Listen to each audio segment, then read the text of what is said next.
உனக்கு யார் எந்த துன்பமும் கொடுக்க மாட்டாங்க தாயே, நீ போமா, போ தாயே.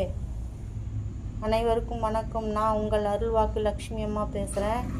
இன்றைக்கி நம்ம வீட்டாண்ட வந்து அம்மா படையெடுத்து உட்காந்துருக்கிறா.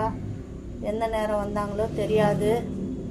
நம்ம வீட்டு பட்டுவும் பைரவனும் சத்தம் போடவே நான் வெளியே வந்தேன்.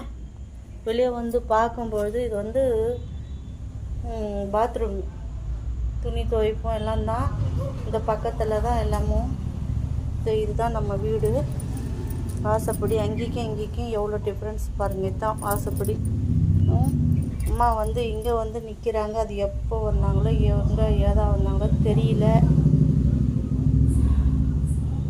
ஆனால் இப்படி காட்சி கொடுத்துட்ருக்குறாங்க. ரொம்ப நேரமாக நானும் பேசிட்டு தான் இருக்கிறேன் அம்மாக்கிட்ட. அவங்களும் அப்படியே உக்காந்த வாக்கில் தான் இருக்கிறாங்க. ஒன்றும் புரியல.